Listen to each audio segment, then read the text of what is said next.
Good afternoon, all of you. I am really happy to join you, and it's an amazing program. I watched it last Saturday. I think you have really arranged it very well, organized it very well. Can you hear me? Yes, دكتور إنعام. اوكي طب اقفل السكرين اللي عندك عشان انا اقدر. As Dr. Abdurrahman said, thank you very much, Dr. Abdurrahman, for your introduction. And I'm going to speak to you today about, I think it's not an easy topic. If we have maybe 3 years, it will not finish. But I will try to make it as simple as possible for you to understand it. And I will try to give you my experience, small experience during the past 30 years in this field. Well, I'm going to talk to you about what it's called congenital megacolon, Hirschsprung disease, aganglionosis.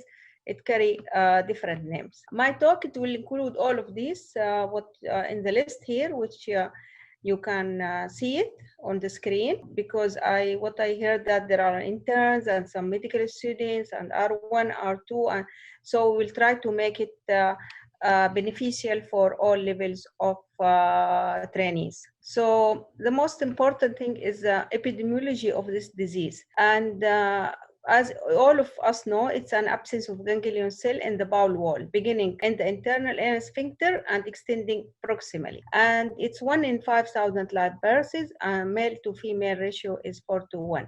And there is similar racial distribution, and the classical short segment Hirschsprung, fortunately, it's about 80% of the cases. Long segment Hirschsprung disease, it's only in 20% of cases, and total colonic ganglionosis from 3 to 12% of cases, and mainly familial. Some rare variants, we'll talk to you and explain it later on. There is what we call total intestinal ganglionosis, when the whole bowel is involved, including even the stomach and sometimes esophagus, starting from the esophagus downward, and it's lethal disease. Internal anal sphincter achalasia, or what we call ultra short segment Hirschsprung disease, we will speak to later on about it in detail. So if we go to embryology, it's a neuroenteric cells migrate from neural crest to upper end of alimentary tract and proceed in distal directions. But so if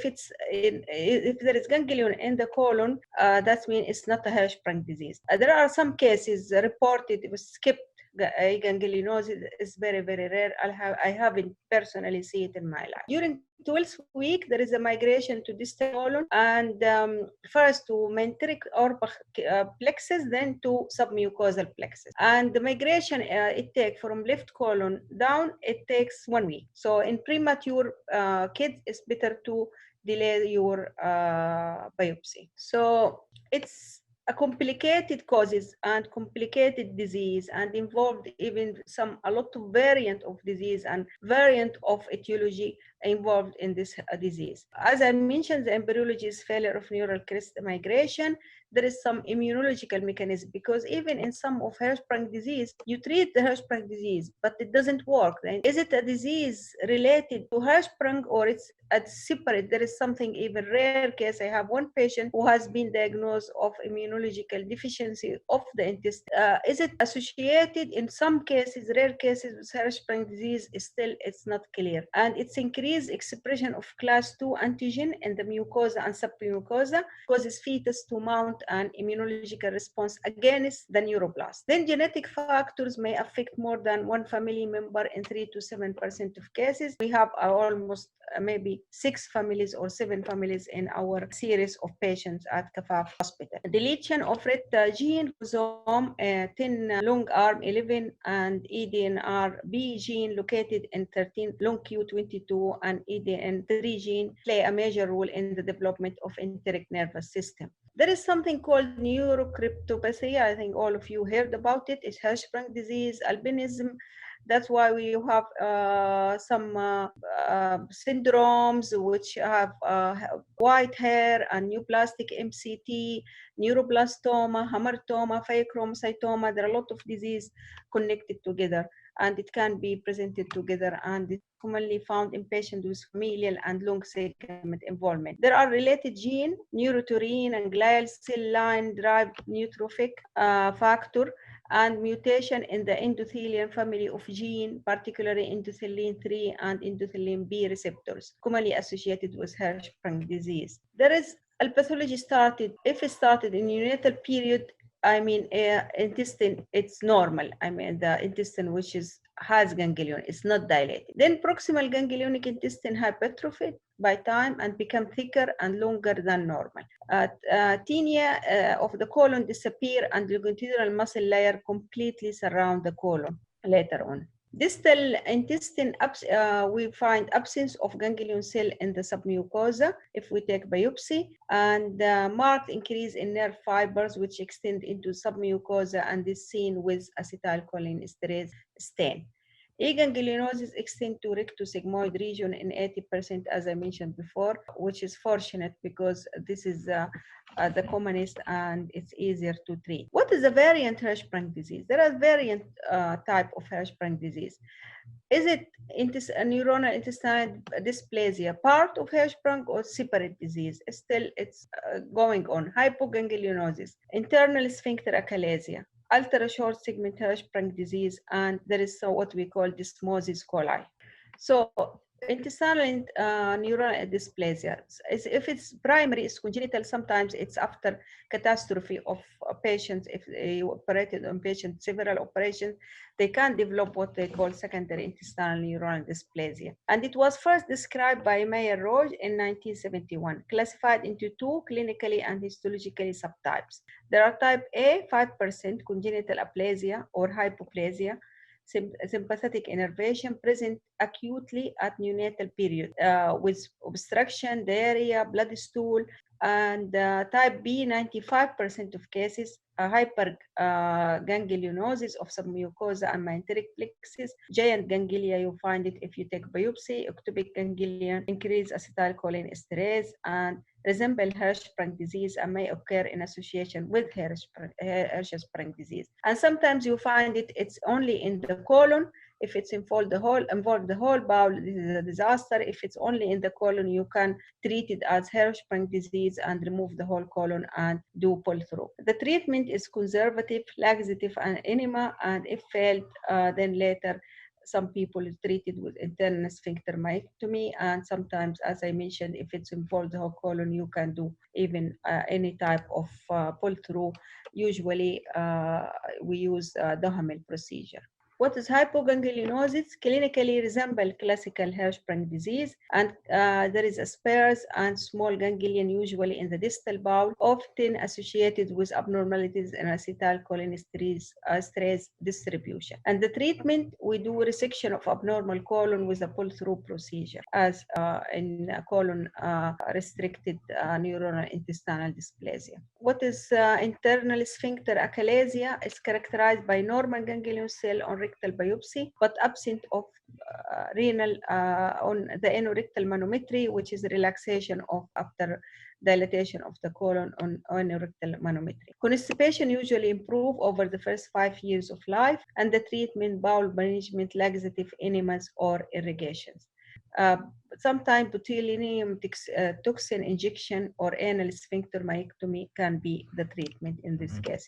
I prefer to make this in the beginning to just, it's type of differential diagnosis for Hirschsprung disease. What is ultra short segment Hirschsprung disease? It's children who have documented aganglionic segment of less than 3 to 4 centimeters. And the finding of hypertrophic nerves and abnormal cholinesterase staining may be absent. And usually, long time ago, when 80s, we were used, whenever we take biopsy, we didn't take it with this biopsy bench biopsy, we take it longitudinal and about 2.5 to 3 centimeters from dental line. So if it's ultra short segment, it will be treatment. So the treatment is controversial. Anal sphincter myectomy, as I mentioned to you, sometimes even you do it when you take the biopsy. Excision of a ganglionic segment with a pull-through, if it's severe and really disturbing the patient. Dysmosis coli is characterized by chronic constipation, total or focal lack of connective tissue net in the circular and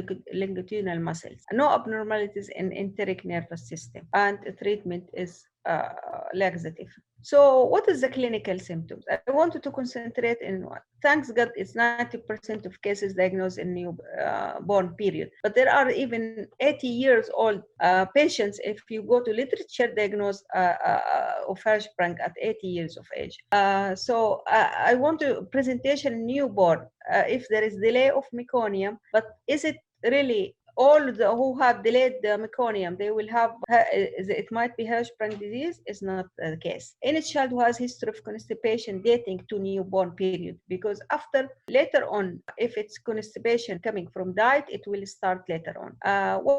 If you examine older children with failure to thrive and constipation, if you feel mass and palpable in left lower quadrant and empty rectum, this might be Hirschsprung disease. But if you find stool, impacted stool in the rectum, and this is most probably is constipation. Sometimes the stool come as small billets, ribbon-like or fluid consistency if they have enterocolitis with foul smelling and neck picture. So as I said, on normal anal tone followed by explosive discharge of feces and gas, and deterioration of the mucosal barrier later on, and stasis will lead to bacterial proliferation and enterocolitis and mortality. So the really diagnosis is important.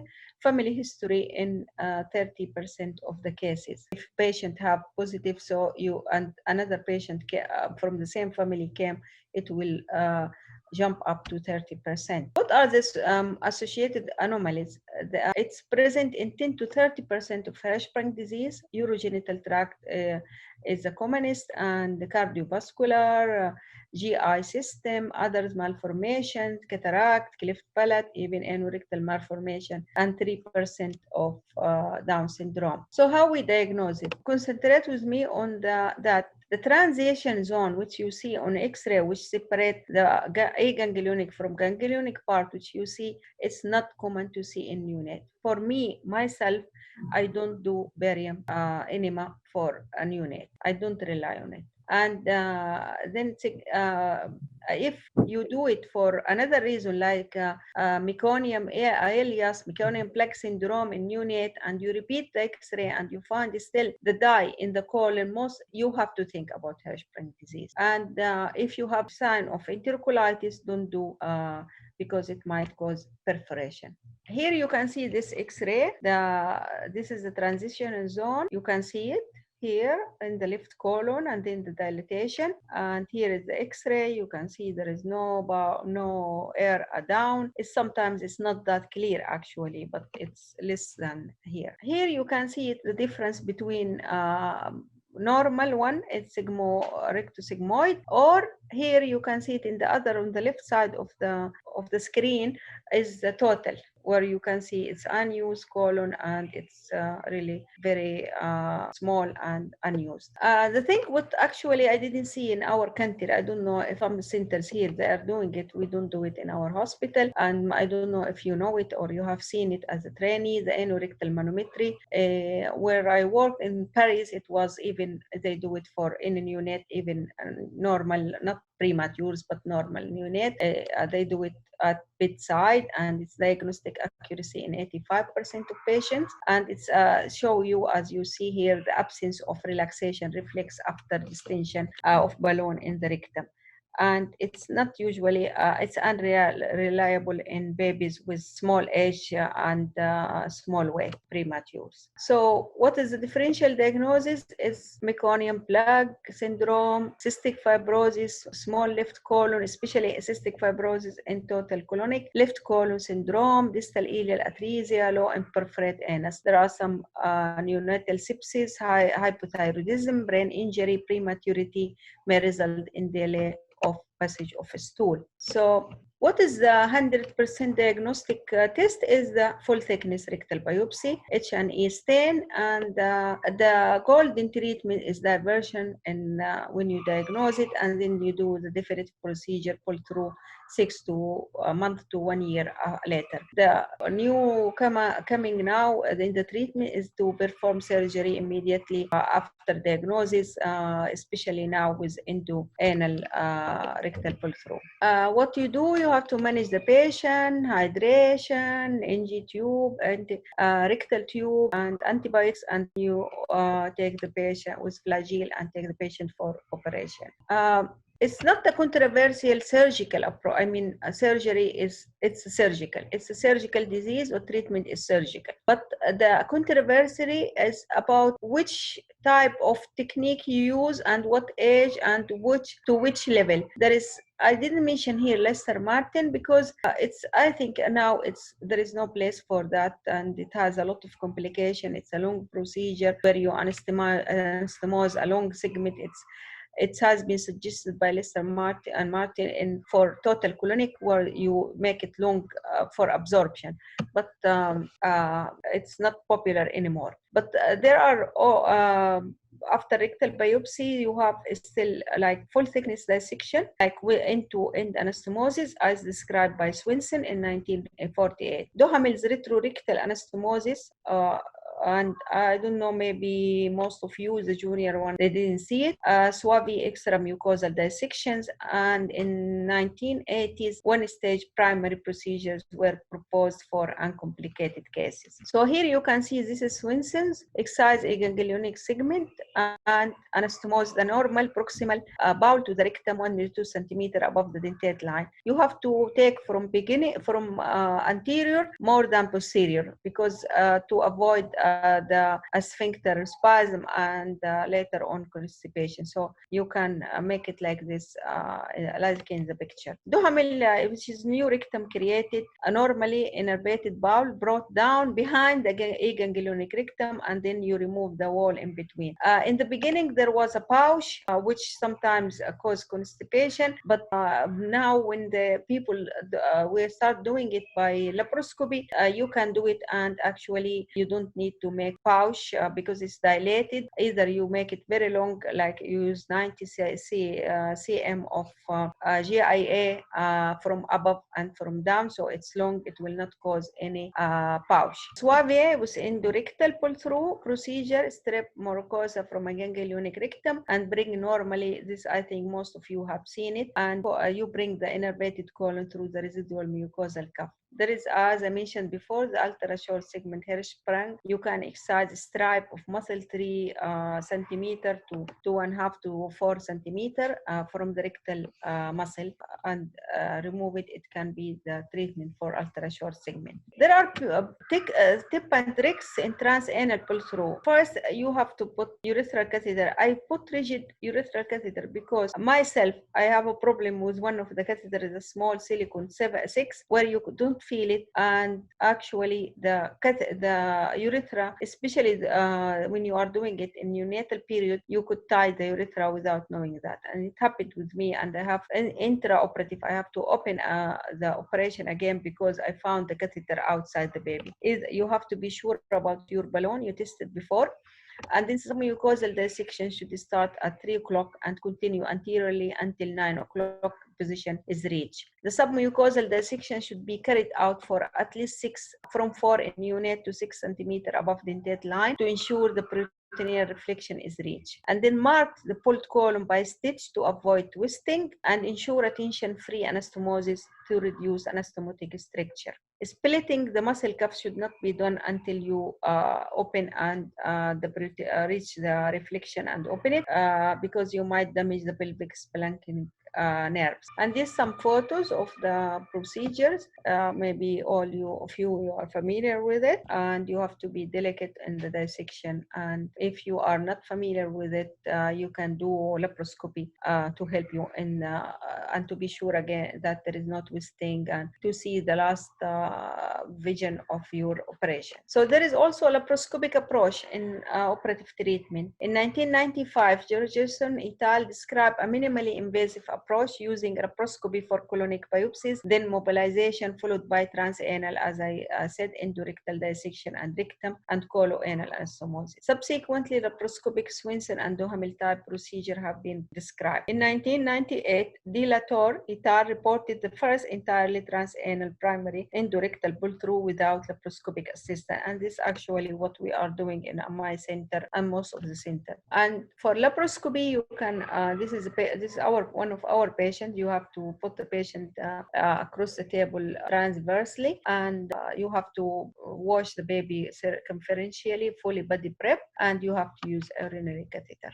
The port placement, 5 millimeter you put in the umbilicus, then another 1 in right iliac fossa, right left quadrant, right upper quadrant, and 3 millimeter optional in left upper quadrant if needed. So what is the tips and tricks you need to do it on the table for on laparoscopic? You might, if you are doing it as primary, then you wash out. You can use, if needed, a sigmoid colon if it's descended on the table. The two working ports should each be a hand's width away from the umbilical port, and then clear view of pelvis is needed to view the distal colon and rectum, identify the bladder with catheter, peritoneal reflection, anterior wall ligament, and genital organs in female patients. Then proximal dilated bowel helps to localize the possible transition zone and site, take biopsies, wait for the result, and then starts the dissection, and then you can pull through whatever you want. You want to do Duhamel, you want to do endoanal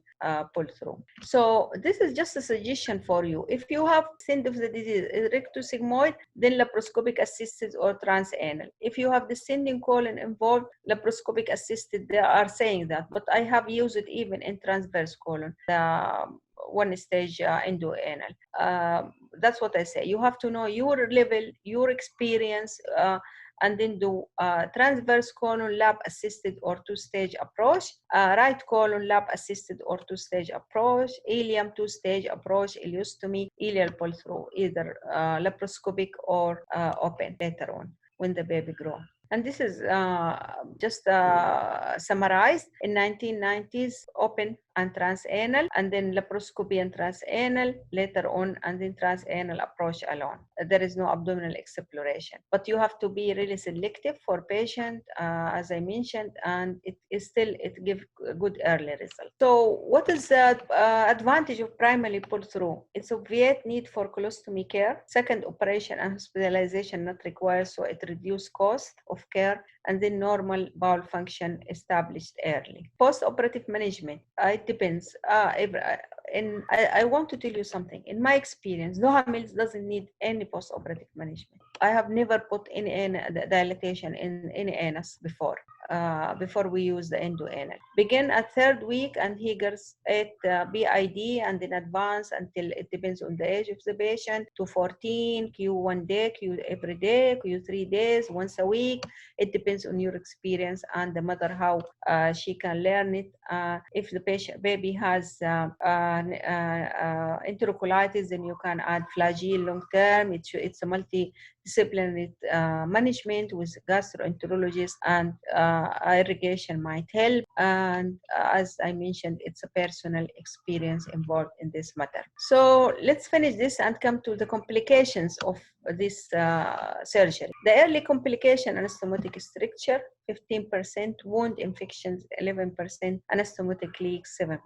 The late complications: chronic constipation, enterocolitis, encopresis. The good prognosis: there are more than 90% of children achieve normal bowel movement, which is good, but still there are some they don't do well whatever you do with them. So these are the obstructive symptoms. If it's adhesion or obstruction, is easy to treat, but if it's stricture or twist, you have to go back and reoperate.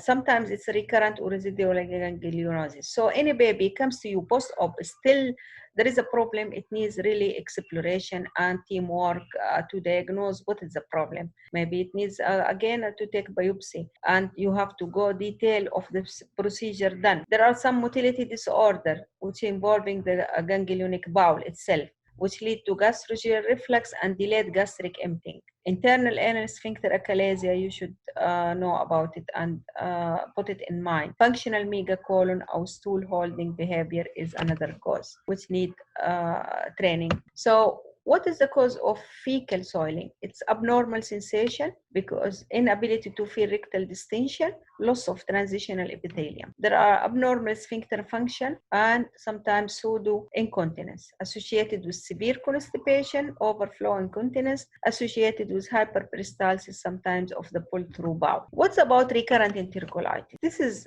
a nightmare for any surgeon, because if it's severe, I have one patient, even he went to state because his mother was American, and they have to redo for him ileostomy. He had total colonic Hirschsprung. We did for him the final surgery here, but he had severe enterocolitis, and they have to redo for him ileostomy, and he stayed more than 2 years in ICU later on there. He is now at university. This patient, Nick, there is this scoring system. You have to score it according to this criteria for history, physical examination, in radiology and laboratory, and then you total it, and then you can know the score of the patient, and then you have to be really careful and follow up these cases. Here are some papers which I published. I will go through it because it will talk about total colonic Hirschsprung disease and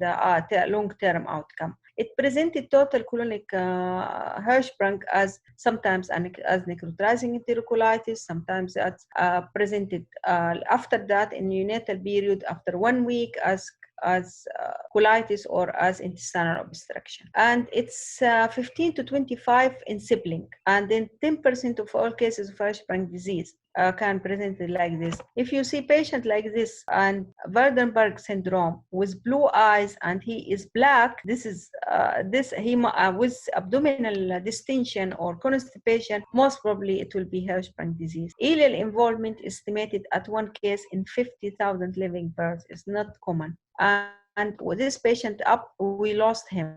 This is albinism and Waardenburg syndrome, and he died because he had no ganglion from the esophagus till the anus. This is a retrospective study. We did from 1984 to 2003, and total Hirschsprung cases were 36 cases, and total colonic were 12 in our hospital. From those 12, we have 3 post-operative enterocolitis. 3 of 8 cases operated. There are 3 died, and 1 was waiting. Later on, died after we published this. He died later on. Anorectal function improved gradually with time. We found out, and there are no procedure-related death. Our method was to do Hirschsprung disease, to close ileostomy, and then later on we do normal Duhamel procedure. We don't do Lister-Martini. We did not do anything. And now I have most of those patients, the 8 patients, they are really minimum in high school, the smallest. Total colonic patient with we found out more than or equal to 50 centimeter left of small bowel involvement do well on long term.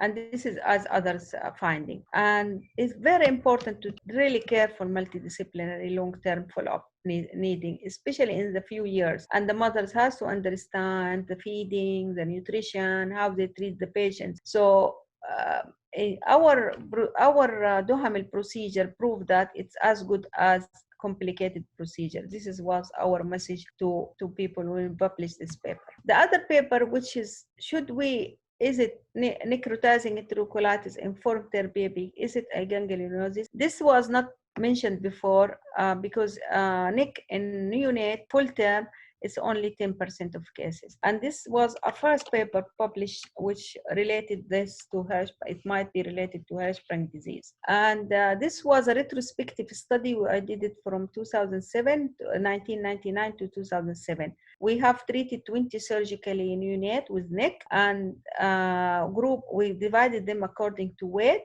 low birth weight and high birth weight neonate. And we took only one biopsy from low birth weight because it has cecal perforation, which we know that is more common with total colonic Hirschsprung in neonate, and it was negative. And 3 patients died from our study, from the total of the 2 groups, and all our survivors developing normally. The same as I mentioned, my way, maybe the people who work, the trainee who work with us, they know that I do ileostomy at bedside, and then later on we take biopsy before we feed. If it's positive, we do then endoanal, or when I did this study, we were using only Duhamel, so we're doing Duhamel pull-through. So what's our conclusion? That in supports the suspicion that large proportion of term neonate presenting with neck have long segment total colonic Hirschsprung disease. And this observation, in contrast to all the currently available literature on this problem from last decade, and this paper is now cited in a lot of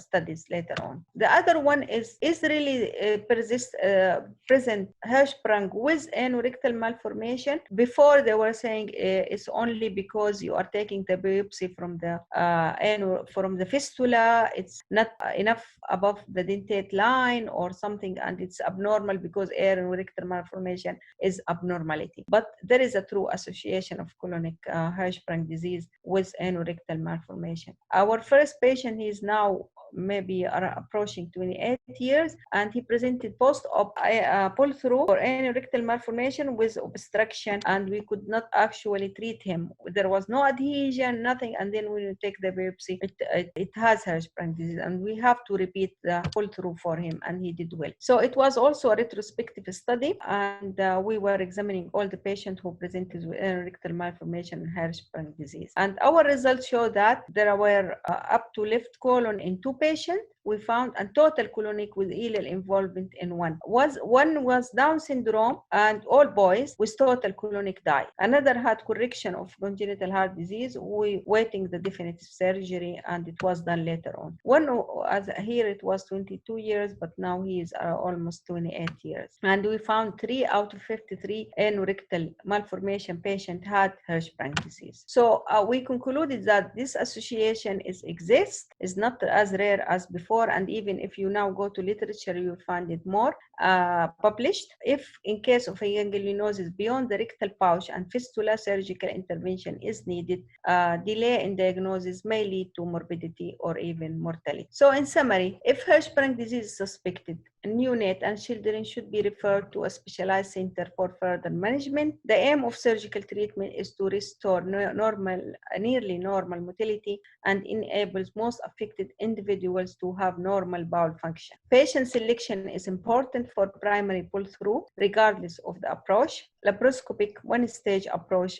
offered a good result, has less total hospitalization with less morbidity, and is less costly. All children with Hirschsprung disease are at risk for post-operative incontinence, enterocolitis, and obstructive symptoms, regardless of which operation is performed. Functional results following pull-through are probably the same. Every child should therefore be followed up to a regular basis until they are at least 5 years of age or longer if they are still having problem at that point. Thank you very much. Thank you, Dr. Enaam, for the great talk and wonderful presentation. We'll go through some of our questions we have received from the audience. What is the difference between enema and irrigation? The enema is just you bring fleet, let's say fleet enema or normal saline enema, you put it enema, you put it down, it has this tip, and you inflate, put the content and close a little bit the bottom of the child, you tell the mother, and then it comes out. But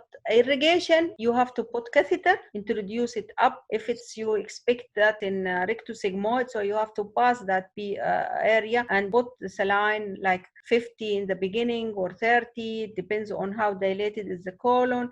And yeah, it's good questions really, because you have to be careful. Sometimes you might perforate, and I have one patient perforated by enema. So please be careful when you introduce, put good lubricant and go slowly, and the patient has to be a little bit calm, and the type of catheter is fully is okay, but don't inflate the balloon, and go up a little bit, and you have to teach the mother exactly, she has to see you doing this. Great. Doctora, if frozen section not available in our institution, how you can perform the surgery? Yes, this is also a good question, Abdurrahman. Egyptian professors, they're doing without biopsy, by eyes. I mean, if you see the transitional zone, but I have never done it because I have all, and I cannot advise you to do it. If you don't have, then refer the patient to be operated where it's available. Okay, nice. There's a tricky question here: how to prevent twisting of the bowel while doing the surgery?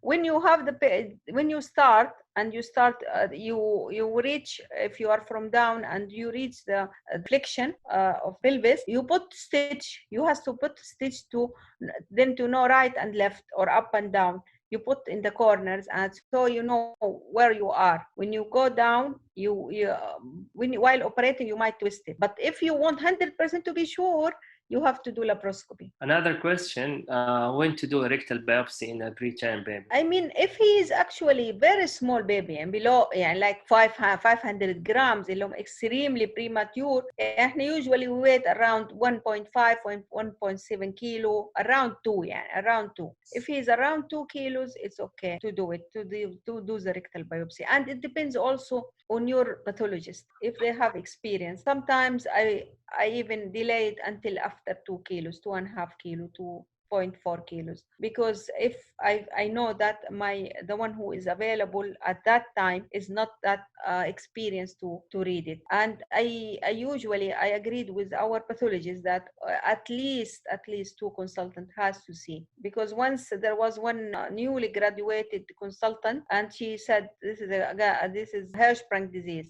When I correlate with the presentation and so on, so I was not convinced. So I went down to the head of the department, told him, sorry, I cannot accept one consultant signature on Hirschsprung disease, because if he's my child, I wouldn't. Especially before even for total colonic, I don't remember I removed any colon without sending to high technique lab outside. And even if there are 2 C's, I don't know, I don't feel happy to remove the whole colon for babies without be sure that it's Hirschsprung. Whatever, all the respect of our pathologists, you know that maybe when you go abroad, that Hirschsprung disease or intestinal pathologists, they are extremely specialized in this field. They are specialized only in intestinal pathology. It's completely different than other pathologists. But if you don't have, of course, you have to accept, what you have. Like 2 consultants. Don't remove colon on only one center. And even now, I think for what is called this, the quality system of the hospitals, you have to have to send it to another center. It's not necessary to be on the same, not only colon, but haphazard slides. You have to twice or 3 times a year just to cross section. You send it to another center to be sure that you are doing well. Another question, that how we can manage a recurrent post-operative enterocolitis? Yes, recurrent. It's as I said, it's a teamwork. Gastroenterologists, if you have in your hospital who are experienced, pediatric gastroenterologists who is experienced and full diet, you have to dietitian, the gastroenterologist sometimes, I put them on continuous of flagyl, sometimes antibiotics even you can add. It depends on how severe it is. As you have seen these scores, sometimes you have to do ileostomy. Again, in some patients, or a colostomy, it doesn't work. And ileostomy is the good things to do until baby grow up and this settle, then you can reanastomose again. Okay, another question from someone. He's asking about, do you prefer the full thickness biopsy or section biopsy? I didn't speak about section biopsy. We don't have it in our hospital. I don't know about any centers you work before in, or any centers you will work as a consultant later on. As I mentioned, but our pathologists in this country, and some maybe at King Faisal, maybe they have this good pathologists for intestinal disease. But section biopsy, you need really a good pathologist to read it. If you don't have, don't bother yourself and do it. Because even sometimes we do open biopsy and we send it to them, they said that it's not sufficient. And I think you have seen it before. They want you to remove the whole anus or the whole rectum to give it to them. So my opinion, I prefer the open until I find somebody who can read the section biopsy. Okay, great. Another question. In Suave, do you recommend just dividing the muscle cuff or for excising? Yes, I divide the muscle cuff. Okay, nice. Which procedure are you going to do for a short segment? As I told you in the beginning, sometimes if you take a stripe of muscle biopsy, sometimes it can help. But if it doesn't help, then you have to do and cut then the muscle. You have to do endoanal. I will do endoanal nowadays. Great. If the contrast enema is not diagnostic and rectal biopsy cannot be done, what is your next choice? And the patient symptomatic? Is he neonate? Is he other? Is he child? It depends. Hirschsprung disease. You can give any, it depends if you can give enema, wash, if he's getting neck, if he's clinical, because sometimes it's not easy to diagnose. I think I will send him somewhere if I don't have the facility to do rectal biopsy, if he's still asymptomatic. Okay, nice. Is there any rule for frozen section intraoperatively to see the level of the aganglionosis? Yeah, of course. Before we were doing it open, now we are doing it laparoscopic. This is the difference. But always there is a rule to do frozen section. But you said you have no pathologist. If you don't have pathologist to read proper rectal biopsy, then how you will do intraoperative frozen section. By the way, not all pathologists happy to do frozen section because it's not. They will sometimes they even come back and tell you, oh, sorry, but there was ganglion. We said no ganglion. Or they said, most probably, they say no ganglion, but then they will come to you and say, oh, it might be ganglion. Okay, it didn't happen with me, maybe only once. As I said, it's need really multi-center, a good center where it's everything available and people knows how to treat these cases. But I wouldn't operate without biopsy. Nice. There is another tricky question. How many episodes of enterocolitis we should consider for redo pull-through? It's not a matter. We will not do pull-through because in necrotizing enterocolitis.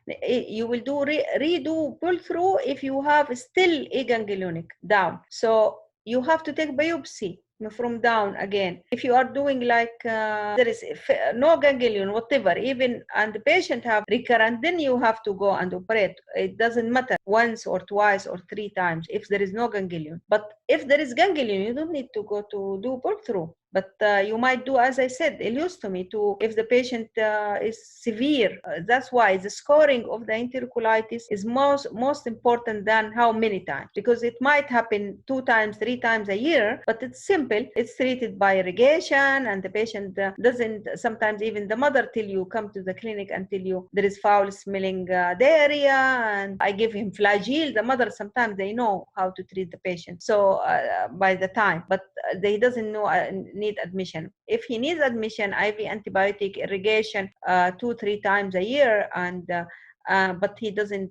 By the way, I have a patient who had CVA from the sepsis, but still I didn't do redo because there is no question for that. He had the ganglion down. You have to investigate. That's why you should really take it seriously and follow up the patient very well.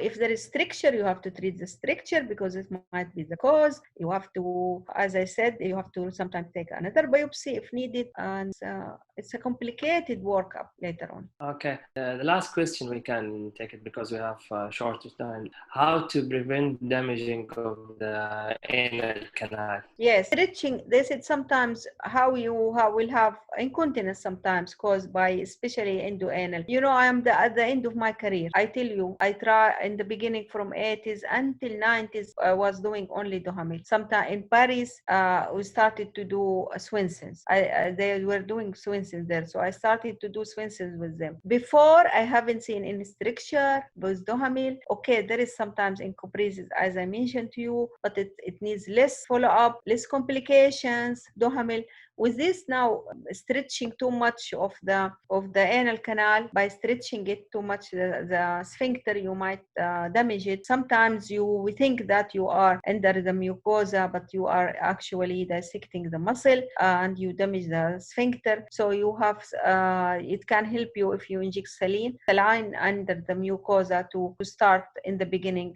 After the plane is clear, then it's easier to go, but it's not an easy procedure into anal. Okay, great. Thank you, Dr. Enaam. It was a very, very great lecture. We appreciate your effort. Thank you very much. I would like also to announce that we have opened a rotation back in my hospital. So anyone who has who wanted to come now, you can tell them, Abdurrahman, you are in charge. I think you can see who wants to come to back for training in our center. Okay, thank you. Thank you.